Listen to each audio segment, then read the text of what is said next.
Se a gente for pegar aquela velha estrutura que vem ali do marxismo, da discussão infraestrutural e superestrutural, acho que dá aqui até um negócio didático para a gente ver. Parece que há de base, infraestruturalmente, uma contraposição digamos, uma posição contrafeita do senhor Elon Musk aí, em relação a uma parceria do governo brasileiro com uma grande montadora chinesa. E aí haveria ali uma contraposição, algum tipo de característica contrafeita do senhor Elon Musk. E vamos nos lembrar de que houve uma colocação desse senhor anos atrás em relação ao que aconteceu com o Evo Morales na Bolívia. Né? Eu estive recentemente, algumas semanas atrás, aí no Chile, fui lá para o deserto do Atacama, é um grande celeiro de lítio. E assim o deserto do Atacama, também o Chile. E houve colocações do Elon Musk em relação àquele solapamento do regime boliviano à época com Evo Morales. Isso foi, eu me lembro bem, eu estava ali jantando quando eu fiquei sabendo disso, no centro antigo do Recife, que é um local maravilhoso ali na cidade do Recife, em Pernambuco, e eu fiquei estarrecido com a queda do Evo Morales, isso em novembro de 2019, né? Bom, essa é uma questão muito séria. Nesse sábado, pra vocês verem, geralmente eu escolho o tema da filosofia do cotidiano quarta-feira, mais tardar quinta-feira. Chegou segunda-feira, eu já sabia qual seria o tema dessa semana, porque essa questão da contraposição do Elon Musk aí com o Alexandre de Moraes é muito séria. Mostra aqui, a gente olhando assim no âmbito internacional, mostra um concerto com C, de concertação, de convergência da extrema-direita em âmbito internacional.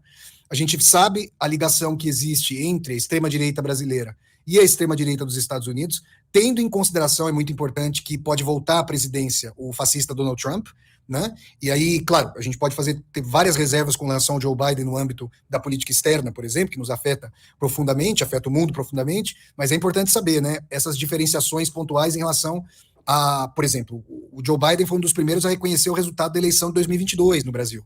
E nós sabemos que teria sido algo muito mais tenso com o Donald Trump.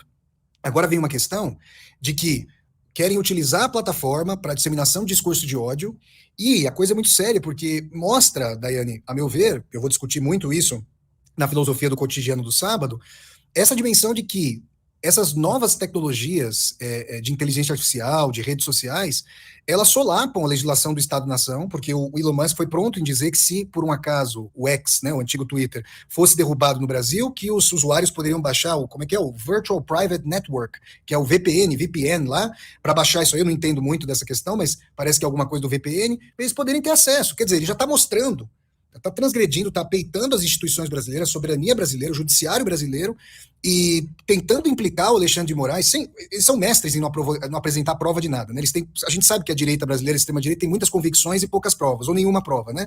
Então eles tentando implicar o Alexandre de Moraes nisso, e é uma questão muito séria, porque o filósofo tunisiano Pierre Levy, radicado no Canadá, ele fala dos estados plataforma.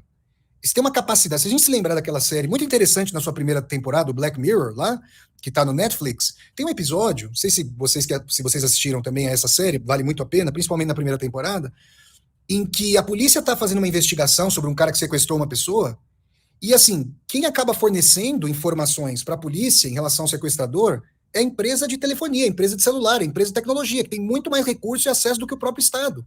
Isso mostra uma defasagem muito séria. Então, sem regulação, nós corremos o risco muito sério de verdadeiras ditaduras digitais. A gente já percebe muito claramente a segmentação do público associada à dissonância cognitiva, a dissonância cultural e cognitiva. Né? A morte do Ziraldo, nesse sentido, é muito triste, porque uma época realmente vai morrendo, uma época mais inteligente, mais crítica, ela vai morrendo. Então, é um desafio que, para além da questão da contraposição entre o Musk e o Alexandre de Moraes, aponta para a obsolescência de legislações adstritas apenas e tão somente ao Estado-nação e que devem se voltar para uma dimensão do direito internacional dos dados e das redes sociais. Isso faz parte de uma estrutura... Vejam, é possível fazer uma guerra hoje, antes de atirar qualquer míssil. Vamos projetar um cenário aqui para vocês. Imaginem que a gente chegou a um niilismo completo na questão do desenvolvimento tecnológico militar. Nenhum país pode ter segurança sobre o que o outro está desenvolvendo. Olha, imaginem que, vamos fazer uma suposição aqui, que os Estados Unidos consigam hackear o sistema de controle computacional das ogivas russas para atirar as ogivas russas contra o próprio território da Rússia e vice-versa.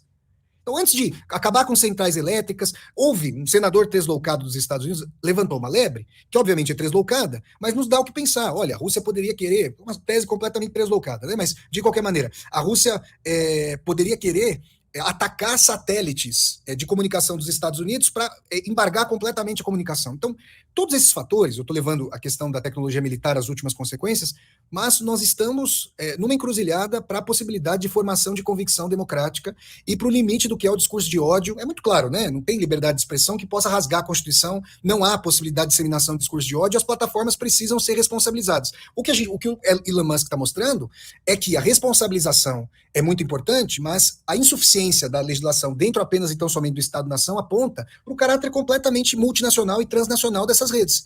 Então, quando o Pierre Levy fala de Estados-plataforma, ele fala de um acúmulo de dados, de um cruzamento de dados, de um potencial de venda de dados, coisa que já aconteceu na eleição de 2016 nos Estados Unidos, como nós sabemos. Né? Houve ali uma depuração dos dados para fazer propaganda política ou peça publicitária voltada para determinados segmentos que estavam ali balançando, e isso foi determinante, nós sabemos disso hoje, para a vitória do Trump então. Então, me parece uma questão de primeiríssima importância, de primeiríssima ordem, porque a gente pode chegar a um ponto em que as mais importantes decisões atinentes a questões econômicas, políticas, energéticas, venham a ser tomadas não só em conjugação com inteligências artificiais, com depuração de dados, mas por elas próprias. Então, o Yuval Harari também, né, o historiador israelense, chama a atenção dessa dimensão das ditaduras digitais. Então, isso aponta, Daiane, para um conflito atual, para a extrema-direita atual, e aponta para uma dimensão de um futuro não nada distante de dimensões de ditaduras digitais e segmentação. Se a gente não romper a segmentação das fake news, dos grupos de informação, a gente realmente está fadado a... Porque imaginem, para vocês terem uma ideia, né? Tem um apresentador de TV famoso no Brasil, não vou citar o nome dele aqui, mas andam me enviando muitas vezes uns memes lá pelo Instagram, com a voz dele cantando heavy metal, cantando, é uma coisa muito engraçada. Não sei se alguém já viu, sabe do que eu estou falando. Gente, parece real. A gente sabe que aquilo ali é gozação. Agora imagine um deepfake, uma falsidade profunda, para traduzir do inglês. Em eleições, não são mais aquelas notícias amadoras que vão para esses grupos de WhatsApp picaretas, mas que desinformam muita gente. Aqui a gente está questionando a própria tessitura do que é a realidade. Pode chegar um momento que você vai precisar de uma deepfake da deepfake para contrapor a mentira, a mentira mesma. A gente não vai mais ter a possibilidade, dada essa segmentação e dada a distorção, a distância da factualidade, de comprovação. E as pessoas estão perdendo, né, o princípio básico. A gente que atua aqui no jornalismo, um princípio básico do jornalismo é o princípio do contraditório, o princípio dessa dimensão.